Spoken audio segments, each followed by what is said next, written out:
तो जब जानते हैं तो उनसे क्या प्राप्ति है, क्या फायदे हैं, ये भी तो जानते हैं, अनुभव है। फिर भी जब इन बातों को आपस में लेन देन करते हैं तो लेन देन करने से बहुत कुछ फायदे मिलते हैं। एक दो से आदान प्रदान करते रहो। बाप ने हमें क्या क्या खजाने दिए हैं। बाप मेरा बाप है, आज का स्लोगन था ना। दिल से कहो, क्या दिल से कहो, आवाज बहुत थोड़ों का है, सब बोलो। दिल से कहो, दिल से कहो मेरा बाबा। कहने वाला कौन? कहने वाला कौन? यह भी स्मृति बनी रहे, इमर्ज रहे। मेरा बाबा बार बार हम याद करें, साथ साथ हमें ये भी याद रहे मैं कौन। शुरू में जब हम आते हैं, पहले यही पहेली जब हल करते हैं समझ में आ जाती है। हर एक जानता है शरीर को चलाने वाली शक्ति चैतन्य शक्ति आत्मा है, परंतु यह अपने को आत्मा समझकर शरीर से काम कराए, यह पहले किसको भी अनुभव नहीं है। और यही विशेष बात कि हम शरीर को धारण करने वाली, शरीर को चलाने वाली, इस शरीर के कर्मेंद्रियों की मालिक मैं आत्मा हूँ। आत्मा ही कहती है मेरा बाबा। जब स्वयं का ये यथार्थ स्वरूप हमें स्मृति में आता है, यह स्मृति हमारी जागृत होती है, तो आत्मा को अपने बाप की याद बार बार खींचती है। और जब इस प्रकार हमें याद है मैं आत्मा हूँ, मुझ आत्मा का पिता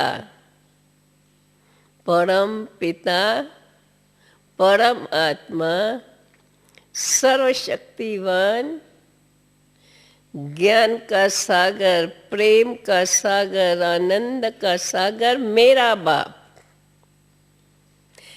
दिल से कहो मेरा बाप, अर्थात दिल में विराजमान, दिल के अंदर जानने वाली, दिल के अंदर पहचानने वाली, जो अति सूक्ष्म मैं आत्मा। बाबा भी हम बच्चों को कहते हैं, बच्चे अपने को आत्मा समझ, मुझ बाप को याद करो। अपने को आत्मा समझने से यह बाहर की वस्तु, देह और देह के संबंध, देह की दुनिया सहज हम भुला सकते हैं।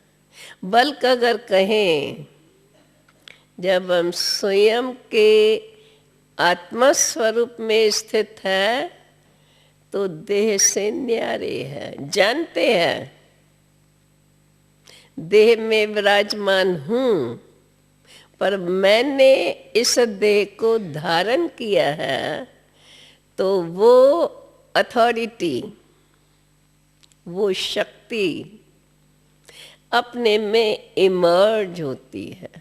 यह स्मृति स्वयं की शक्ति को जागृत करती है और इस स्मृति के साथ सहज आत्मा का पिता परमात्मा नेचुरल,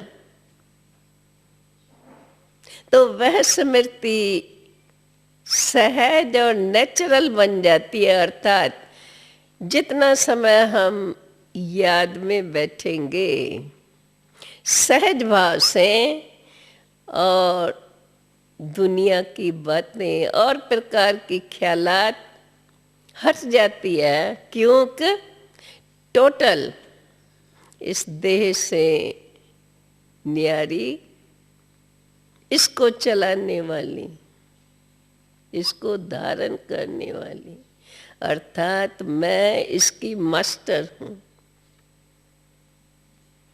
जब मास्टर हूँ, अभी हमको इससे परे अपनी बुद्धि को परे ले जाना है।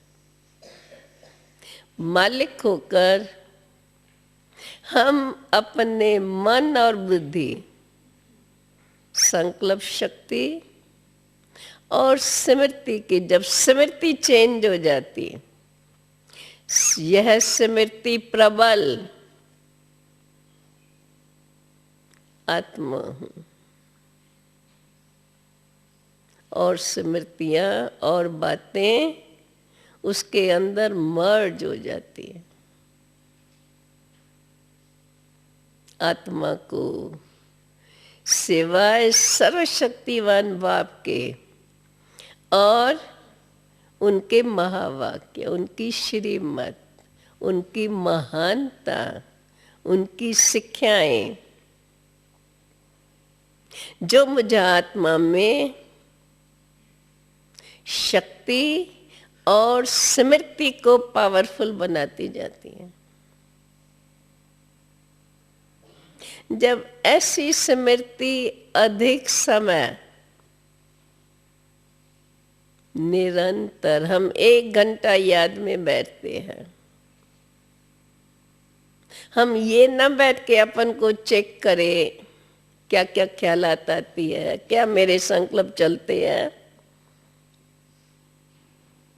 हमें स्वयं के अंदर यही संकल्प जागृत करना जरूरी है, मैं अपने को ये महसूस करूं, मुझे ऐसा प्रतीत हो बरोबर इस शरीर में प्रवेश की हुई अति सूक्ष्म चैतन्य शक्ति में, जब ये स्मृति हमारी पावरफुल अधिक समय, हमें ये स्मृति जागृत होती जाएंगी, मैं ऊपर से आई हुई हूँ। बाप तो प्रैक्टिकल में अवतरित होते हैं, दूसरे तन का आधार लेते हैं, परंतु हमें महसूस होगा मैं आत्मा शरीर को धारण कर इस सृष्टि मंच पर पाठ बजाने के लिए आई हूँ। ये मेरा पाठ है। अब क्या पाठ है? अब मुझे स्मृति स्वरूप होकर फिर से अपने सर्वशक्तिवान बाप से वो शक्ति लेनी है।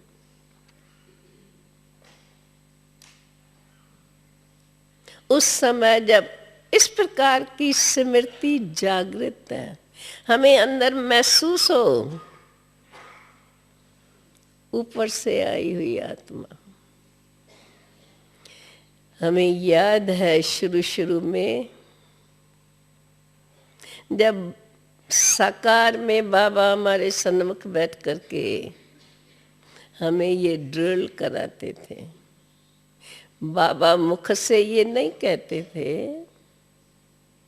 कमेंट्री के रीति से बाबा नहीं बताते थे, परंतु स्वयं बाप हम बच्चों के सामने बैठे हैं और यह स्मृति बताई हुई है, दी हुई है, जिस स्मृति को हम चलते फिरते उठते बैठते अंदर में यह बात पक्की करते रहे, मैं आत्मा हूँ। मैं अपने से पूछूं, मुझे यह स्मृति बार बार आती है, मैं किसको देखती हूँ? अंदर फौरन स्मृति जागृत हो, मैं आत्मा इन आंखों के द्वारा देख रहा हूँ। और जब यह स्मृति जागृत होती है तब मेरी दृष्टि न्यारी, वहां से आई हुई आत्मा, इस दुनिया से न्यारी, ये अंदर की महसूसता हमें अंदर शक्ति देती है, न्यारापन अनुभव कराती है। और इस न्यारेपन में हमें अपना परम धाम अर्थात परे ते परे में रहने वाली दूर देश से आई हुई आत्मा इस संगठन के बीच इन आंखों के द्वारा देख रहा हूँ। और फिर वो देखने का तरीका, कोई दूर से आए कहाँ इमर्ज करो। जब कोई दूर से नया आदमी आता है कोई संगठन में, कैसे वो सबसे मिलता है, कैसे वो देखता है, कैसा उसका भाव होता है, ऑटोमेटिक जब ये अंदर में स्मृति है, वह न्यारापन एक हमारे कर्मों में भी शक्ति का रूप बन जाता है। जिसको भी देखो बड़े रूहानी स्नेह से, हम इस दुनिया से न्यारे आए हैं। हम पहली स्मृति हमें अंदर ये पक्की करनी है, और यही स्मृति बाप की स्मृति सहज जागृत कराती है। जैसे कि इस स्मृति के साथ बाप की याद इमर्ज है, समाई हुई है। जैसे हम मिसाल देते हैं, बच्चे को माँ बाप की याद बनी रहती है, बच्चा कभी माँ बाप को भूल नहीं सकता। यह अनुभव आत्मक स्मृति से स्वयं आत्मा करती है, और इस प्रकार की स्मृति कंबाइंड आत्मा को शक्तिशाली अर्थात अपनी अथॉरिटी की महसूसता दिलाती है। सर्वशक्तिवान की मैं संतान,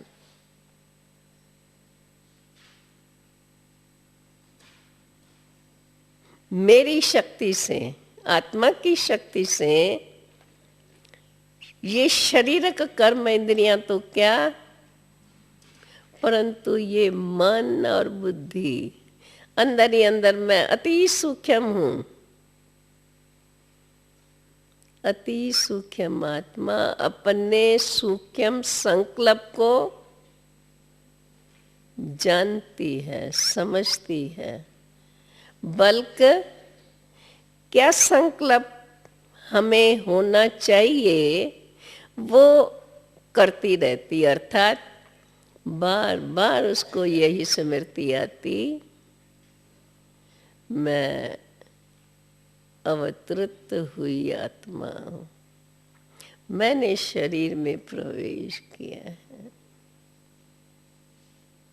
मैं परम धाम निवासी परमात्मा की संतान, जिससे हमारे अंदर वह रूहानियत, आत्मक भावनाएं,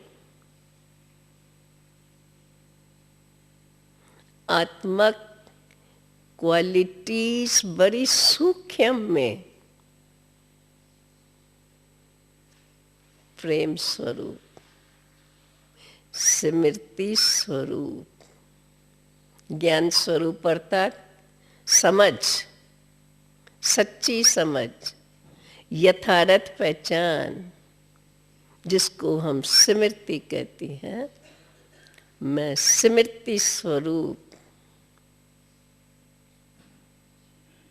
प्रेम स्वरूप, क्योंकि हम सब आत्माएं अपने उस परमात्मा पिता के साथ एक ही स्थान के निवासी है। अपने देशवासी जब मिलते हैं तो कैसे मिलना होता है, अंदर की वो भावनाएं हमारे अंदर जागृत होती जाए। जब इस प्रकार की भावनाएं अर्थात इस प्रकार की स्मृति अधिक समय जागृत है, अभी अभी आप इस बात को जागृत करके देखो और कोई बात याद नहीं आएगी।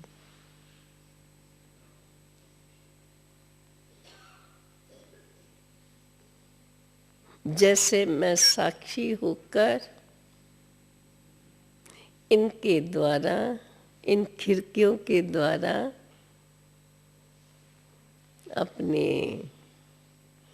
भाई भाई आत्मा को देख रहा हूँ।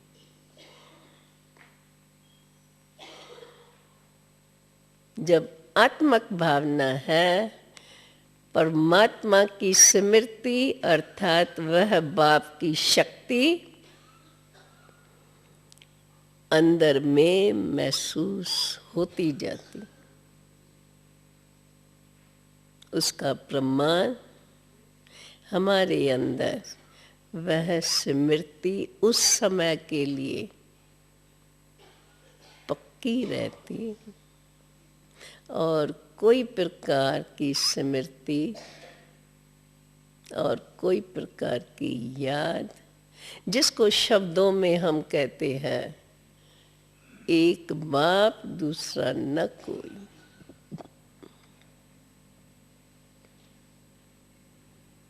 फिर जैसे जैसे हमारे अंदर वो रूहानी स्नेह जागृत होता है, बाप की याद अधिक इमर्ज होती जाती है, तो बाप की महानता, बाप ने हमें क्या करके बनाया, ये स्मृति हमारे सच्चे स्वरूप की पहचान, अनुभव बाप ने कराया है। तो बाप के प्रति अति प्यार, इतनी ऊंची स्मृति जो हमें, जब बाप की स्मृति है और ये एक स्मृति है, न्यारे हो जाते हैं, तो इस दुनिया के कोई भी दुख दर्द इधर उधर की बातें, उनसे हम दूर हैं।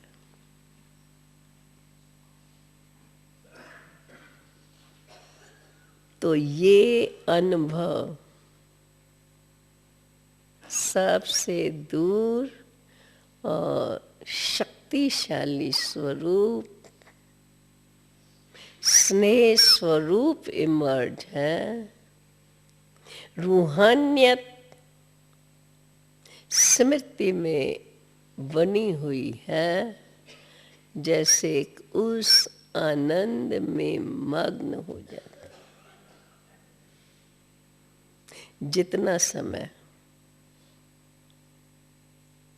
उसमें रहते हैं,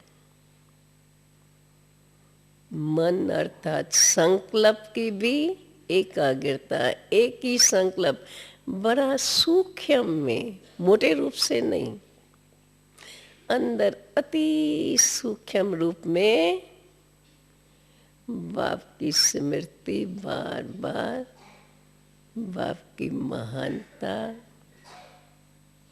बाप की शक्तियाँ अंदर स्मृति में आती जाएंगी और उस शक्ति का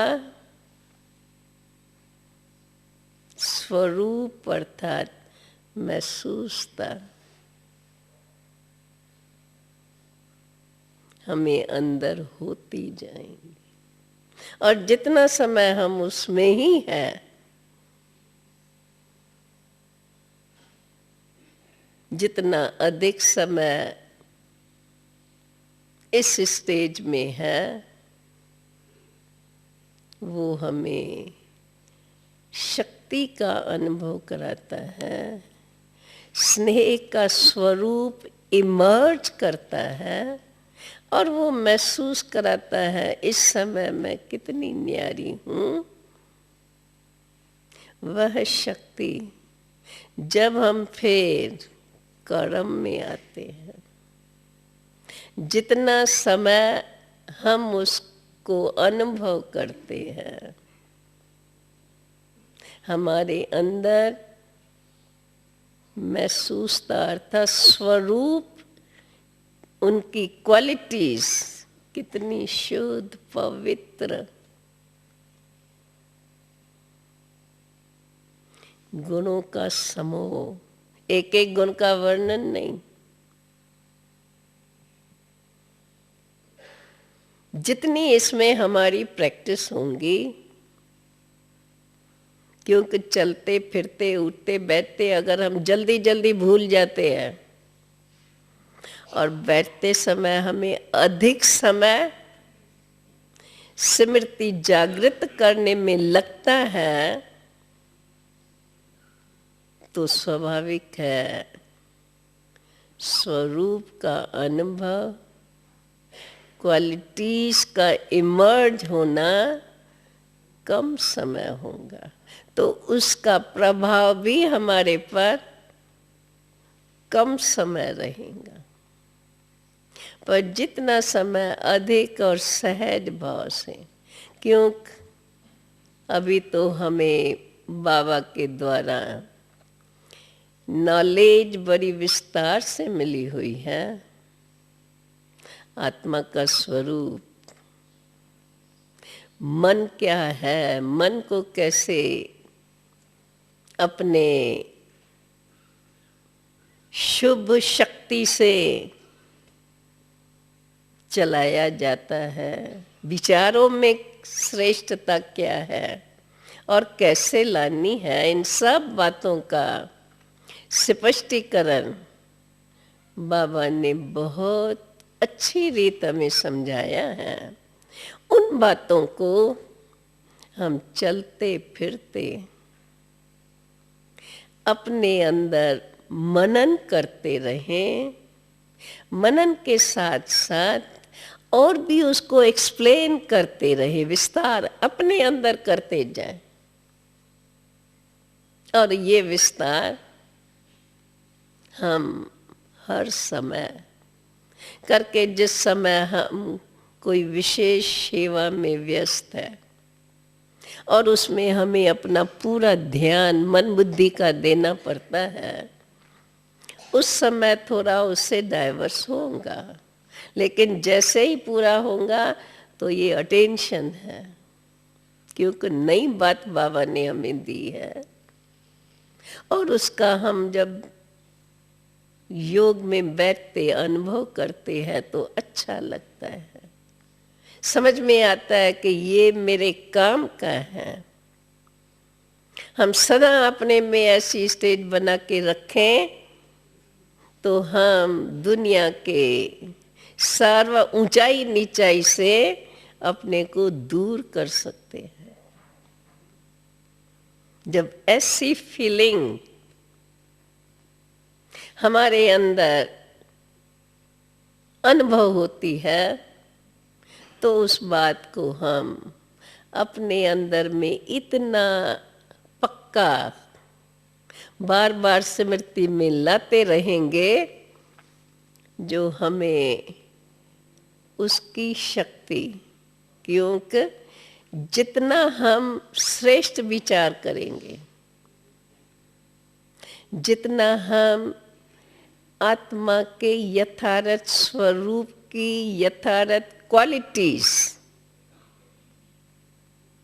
जानते जाएंगे, समझते जाएंगे और उसको अंदर में उसको स्पष्ट करके क्या क्या इसके फायदे हैं, जितना हमारे पास वो नॉलेज स्वयं से स्पष्ट होती जाएंगी। बाबा ने दी है, उसको हमने जितना मनन करके स्वयं के अंदर उसका स्पष्टीकरण भरते जाएंगे, विस्तार, तो वो विस्तार हमारे अंदर सार स्वरूप में बन जाएगा। जैसे कल परसों के मैं समझती हूँ वरदान में था कि झाड़ का पूरा विस्तार समा करके बीज रूप बन जाए। अपने पार्ट की, जो मेरा पार्ट है वो मेरा झाड़ है, इंडिविजुअल। बल्कि कहें ये शरीर, शरीर की कर्म इंद्री, मुझे आत्मा, मैं आत्मा अपने शरीर की बीज हूँ, उसके अंदर मेरे पूरे पार्ट का विस्तार समाया हुआ है। कितनी शक्ति मुझ आत्मा की है। जैसे बाप में सारे सृष्टि रचना के आदि मध्य अंत की नॉलेज समाई हुई है, ऐसे ही ऐसे पिता की मैं संतान, मुझ आत्मा के अंदर भी मेरे पूरे पार्ट की शक्ति समाई हुई है। ऐसे ऐसे शुभ विचार, ऐसे ऐसे बाबा से प्राप्त की हुई नॉलेज, उस नॉलेज को जितना जितना हम अपने से लगाते हुए उस बात को हम अंदर रियलाइज करें, पहचानें, बरोबर इसको शक्ति कहा जाता है। बरोबर मैं आत्मा अपने पार्ट की बीज हूं। मेरे में सारे 84 जन्म, पूरा पार्ट ड्रामा के अंदर आदि से अंत तक, सत्युग से लेकर कलयुग तक, कितनी बड़ी बात है। ऐसे बाप ने इतनी ऊंची नॉलेज हमें दी है, हम उस नॉलेज से अपने को संपन्न करते जाएं।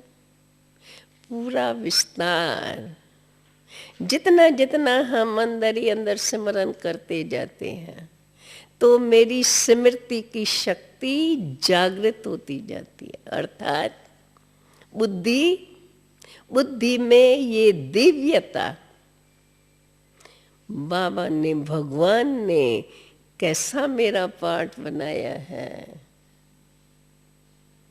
कितनी ऊंची नॉलेज। तो नॉलेज की महानता देने वाले बाप की महानता और उसकी ऊंचाई, जितना जितना इस ऊंचाई को हम अपनी भावनाओं में जागृत करेंगे, बुद्धि ऊंची, ऊंची ख्यालात, बुद्धि के साथ मन, संकल्प शक्ति, वह भी हमारी ऊंची बनती जाएंगी, ऊंची ख्यालात जो बाबा ने बताई है। तो हमारे विचार भी बाप ज्ञान का सागर है। बाबा कहते हैं बच्चे, आत्मा भी ज्ञान स्वरूप है। वो मेरा स्वयं का ज्ञान स्वरूप हमें अंदर ही अंदर इमर्ज होता जाएगा, और वो शक्ति अथॉरिटी के रूप में, क्योंकि जितनी नॉलेज होती है, जितनी ऊंची नॉलेज, उतनी ही व्यक्ति में अथॉरिटी रहती है। तो यह ऊंचे ते ऊंचे बाप के द्वारा प्राप्त हुई इतनी ऊंची नॉलेज, सतयुग से लेकर कलयुग कोई नहीं इस बात को जानता है। ऐसे ऐसे श्रेष्ठ विचार जो हमारे अंदर एक तरफ खुशी, इस याद से प्राप्ति क्या है, फायदे क्या है, मुझ आत्मा को बार बार हम हर बात में अपन को याद दिलाएं, मैं आत्मा, मुझ आत्मा को बाप से यह नॉलेज प्राप्त हुई है। कितनी भाग्यशाली मैं आत्मा। यह श्रेष्ठ विचार हमारे अंदर एक तरफ शक्ति की जागृति, अर्थात हमें महसूस होगा कि बरोबर मैं आत्मा कितनी पावरफुल हूँ, और वो अथॉरिटी जो नॉलेज कोई नहीं जानता है, एक बाप के पास नॉलेज, और बाप के द्वारा हमें वो नॉलेज मिली है। ऊंचे ते ऊंची नॉलेज, ऊंचे ते ऊंचा बाप हमें दे रहा है। यह महानता की स्मृति हमारे अंदर ऊंची ख्यालात जागृत करेंगी, जिससे हमारे अंदर बाप की शक्ति का अनुभव, अर्थात स्वयं भी, मैं आत्मा स्वयं को भी शक्तिशाली, जिसको बाबा कहते हैं स्वराज्य अधिकारी, अपनी संकल्प शक्ति, अपने विचारों में श्रेष्ठता मैं स्वयं ला सकती हूँ और लाती जाऊं। जितने जितने मेरे विचारों में श्रेष्ठता आती जाएंगी, उतना और संकल्प समय पर काम करने के लिए काम करेंगे। वो भी बुद्धि क्लियर होने के कारण काम बड़ा सुचारू रूप से, सहज भाव से और यथार्थ रूप से होता रहेगा। यह तो हर एक के अपने अपने अनुभव की बात रहेंगी। जितना अभ्यास, जितना हम अपनी स्मृति पावरफुल बनाएंगे, यथार्थ स्मृति, उतना हमारे मन अर्थात संकल्पों में श्रेष्ठता बनती जाएंगी। श्रेष्ठ संकल्प व्यर्थ को अंदर ही अंदर समाप्त कर लेंगे। समय पर जिन बातों की आवश्यकता है वही सोचेंगे, लेकिन इस बात का बाबा भी कहते हैं, बच्चे बहुत समय का अभ्यास चाहिए। बहुत समय अर्थात जो हमारी दिनचर्या है, दिनचर्या के अंदर, इसलिए बाबा ने हमारी दिनचर्या ऐसी बनाई है, सवेरे सवेरे उठते ही हम आत्माएं अपने बाप से मिलन मनाते हैं। अगर वो अमृत वेला हमारा यथार्थ रीति स्मृति में है, उस समय अगर हम सारे दिन में ये अटेंशन रखते हैं और हमारे अंदर इस प्रकार के श्रेष्ठ विचार जागृत है, तो अमृत वेले सहज हम अपने बाप से स्नेहमयी मिलन मना सकेंगे। वरना अगर दिन भर में अटेंशन हमारा थोड़ा भी यहाँ वहाँ और बातों में रहता है, बीच बीच में दिलाएंगे परंतु एकाग्रता पूर्वक नहीं, क्योंकि शक्ति हमें अनुभव होंगी जितना अधिक समय वो एकाग्रता बनी रहेंगी। ऐसे नहीं अभी अभी हम समझे हाँ बड़े हम अच्छी स्टेज में हैं और अभी अभी हम एकदम ऐसे स्थूल बात में व्यस्त हो जाए जैसे हम उस स्टेज से काफी दूर हो गए। कार्य को तो हमें छोड़ना नहीं है, कर्म इंद्रिया है, उनको कर्म तो कराना ही है, परंतु ये भी जितना जितना हम अभ्यास करते जाएंगे तो यह हमें स्वयं भी अनुभव होता रहेगा, जिसको बाबा कहते हैं बच्चे स्वराज्य अधिकारी। इतना जरूर है, अगर शुरू से हम इस बात पर ध्यान देते हैं और ये अभ्यास हम शुरू से ही अटेंशन रख करके जो जो बीच बीच में टाइम मिलता है करते रहते हैं,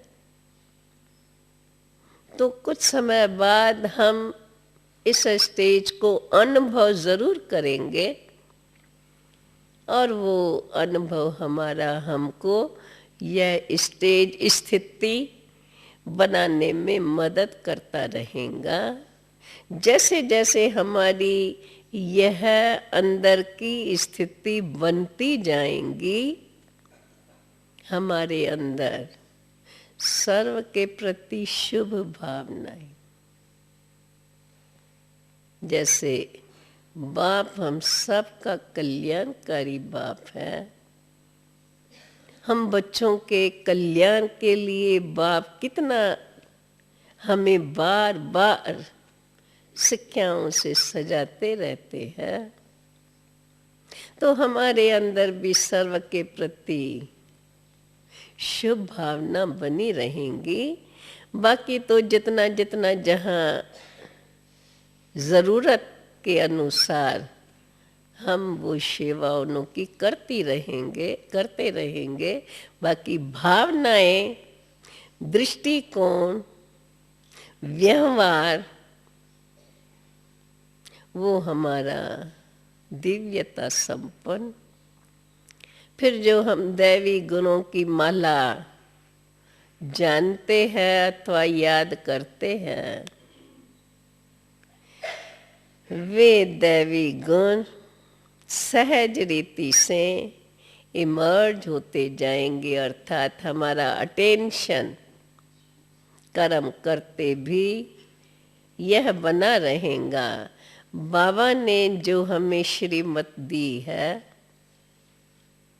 हमें उस श्रीमत के अनुकूल ही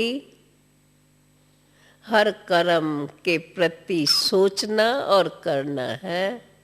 यह हमारे अटेंशन में पूर्ण रूप से रहेगा, क्यों अभ्यास के द्वारा हम अपने में ऐसी स्थिति कहो अथवा ऐसा स्वभाव बना देंगे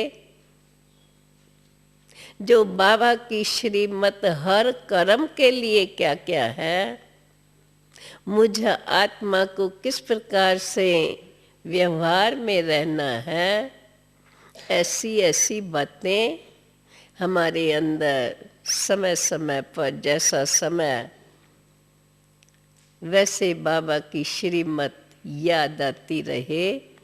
ये हम अपने में अभ्यास बढ़ाते जाएंगे और उस अभ्यास के द्वारा हम अपने अंदर जितना जितना अनुभव करते रहेंगे उतना ही स्वयं को शक्तिशाली, स्वयं की आत्मक स्थिति, स्वयं के अंदर पवित्रता एक अपनी नेचर बन जाएंगी, जिस कारण हमारी दृष्टि वृत्ति उसके अंदर कोई प्रकार की इम्प्योरिटी का इम्प्योर संकल्प आने नहीं देंगे, उठेगा ही नहीं।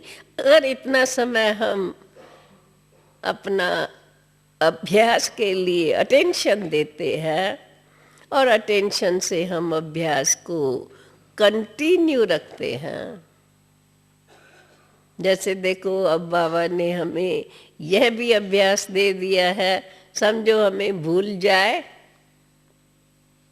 तो घंटे ट्रैफिक कंट्रोल भी है जो हमें स्मृति दिलाता है सारे दिन में। और अब तो आप देखते हैं मधुबन में भी घंटे घंटे 1 मिनट हम अपने में ये अभ्यास डालें, अभी अभी कर्म में है, अभी अभी कर्म करते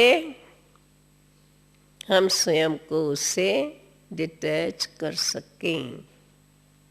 यह अभ्यास हमारे में पड़ता जाए, बढ़ता जाए। उसके लिए दिनचर्या के अंदर बाबा हमें ये नियम बना के देते हैं। तो चलो कहा जाता है जितना कायदा उतना फायदा।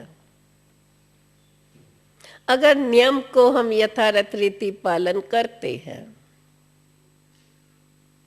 तो उसका हमें ये फायदा जरूर मिलेगा, जो हम उस बात को यथारथ रीति अनुभव कर पाएंगे और वो अनुभव अंदर ही अंदर हमें शक्ति, खुशी और उस खुशी के साथ वो नशा, किसकी संतान, ऊंचे ते ऊंचा बाप। लौकिक में कोई बड़े आदमी का बच्चा तो कैसे उसके चलन, उसके बोल, उसका देखना, वह उसकी रॉयल्टी औरों को आकर्षित करती है, बता देती है ये कोई रॉयल घराने का बच्चा है। ऐसे हमारे अंदर भी यह रूहानी रॉयल्टी, अध्यात्मक ऊंचाई, देहभान की नहीं, देहभान से, देह से तो हम साधारण हैं। जैसे आज का वरदान था, साधारणता में महानता। न सिर्फ अपनी महानता पर हमें याद रहे, महान ते महान, ऊंचे ते ऊंचा हमारा बाप। ऐसे बाप के हम बच्चे हैं। बाप के द्वारा हमें इतनी ऊंची नॉलेज मिली है, बाप हमें इतना ऊंचा बना रहे हैं। तो हमारे अंदर निर्माणता रहे, देहभान आ नहीं सकेगा। क्यों? बाबा की याद हमें दिल से है। हम ये नहीं कहते मैं ऊंची हूं, ऊंचे ते ऊंचे बाप ने मुझे ऐसा ऊंचा बनाया। तो अपनी ऊंचाई को देखते बाप के ऊंचाई की महिमा मानना,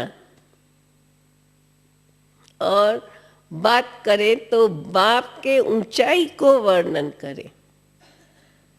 मेरी ऊंचाई नहीं, मैं ऐसे किया, मेरी ऐसी स्थिति है, बाबा ने हमें ये बताया है, उसके अभ्यास से ऐसी स्थिति अनुभव होती है। तो जब ऐसा अनुभव है, अंदर में खुशी, दुनिया में रहते अंदर से न्यारापन और सर्व के प्रति रूहानी स्नेह तो प्यारा, शुभ भावनाएं, व्यवहार में जैसा कर्म वैसे दैवी गुण इमर्ज रहे। भले सुनने में या थोड़ा कभी कभी विचार करते हैं तो लगते हैं ये तो बातें बड़ी ऊंची है। ऊंची तो जरूर होंगी ना, बाबा हमें इतना ऊंचा बनाते हैं। सारी विश्व में हमें बाबा ने ऊंचा पाठ दे दिया है, तो जरूर है ऊंची बातें, ऊंची नॉलेज से ही तो हम ऊंचा बनेंगे। और ऊंचे ते ऊंचे आज भी दुनिया में, सारी दुनिया में, सभी धर्मों में, चाहे वो स्थूल में उनको वर्शिप करते हैं या नहीं, लेकिन डिटीज को ऊंचा तो मानते ही हैं। हम जब जापान में गई थी शुरू में, तब हमें अपने श्राइन में लेके गए थे, मंदिर में, तो वहाँ ये दिखाते थे, उनके श्राइन में 3 केबिन्स बनी हुई रहती थी, बीच में एक मेन लाइट, दूसरे तरफ रिलीजियस हेड्स की, डिवाइन फादर्स की, वो भी लाइट, और तीसरे तरफ डिटीज, उनकी भी लाइट। कोई मूर्ति नहीं, कोई फिगर नहीं, परंतु लाइट रूप, लेकिन मान्यता इस प्रकार की। तो सभी धर्म वाले इतना तो मानते ही हैं। जब भारत में आते हैं, देखते हैं ये डिटीज के मंदिर, मूर्ति इतना लोग मानते हैं, तो ये तो मानते हैं कि ये कभी होके गए हैं और ऊंचे ते ऊंचे हैं, क्योंकि उस समय राजा ही भी है, धवल ताज है, पवित्रता की शक्ति, और साथ में राजाई के अपार सुख, संपत्ति भी अपार, कोई बात की कमी नहीं, बल्कि काया भी निरोगी, अकाले मृत्यु कभी नहीं। ये सब प्रैक्टिकल की बातें, जीवन की बातें कभी थी, अब नहीं है। कभी थी, बाप हमें अंगे अखरे बताते हैं, कितनी ऊंची बात है। ऐसे अगर हम अपने अंदर में बाप के हर बात को सिमरन करके, मथन करके, इतनी ऊंचाई को हम माने, आप सोचो कितनी हमें अंदर खुशी जागृत होंगी। वह खुशी हमें हमारा पुरुषार्थ बड़ा सहज कर लेंगी। पुरुषार्थ में हमें कोई डिफिकल्टी नहीं महसूस होगी तब जब हम इस प्रकार बाप की इतनी ऊंचाई को अंदर से मानते हैं और प्यार करते हैं, महसूस करते हैं, तो हमारा स्वाभाविक सहज बाप से प्यार अति और बना रहेगा। याद भूलेंगी नहीं। कहा जाता है ना, करके देखो। बाबा ने हम बच्चों को शुरू से ये आदत डाली है, अभ्यास कराया है। और हम बाबा के पास आए ही छोटेपन में। छोटेपन में वैसे भी कहा जाता है, हमारे भारत में तो ऐसा ही है, बच्चे को जो सिखाओ सीखता जाएगा, और जैसे जैसे बड़ा होता जाएगा वो आदत उसकी पक्की होती जाएगी। कोई छुड़ाने चाहे छूटेंगी नहीं। तो हम लोग भी बाबा के पास छोटेपन में आए, और बाबा की पालना से जो बाबा बताते गए, जो बाबा सिखाते गए, जो समझाते गए, उसके अभ्यास में लगे रहे, तो पुरुषार्थ बड़ा सहज हो गया। ऐसे ही अभी सहज भावनाओं से, इन्हीं स्मृतियों से इस बाप के ऊंचाई को, महानताओं को बार बार दिल में बड़े प्यार से याद करते हुए हम स्मृति स्वरूप बनकर के बैठे।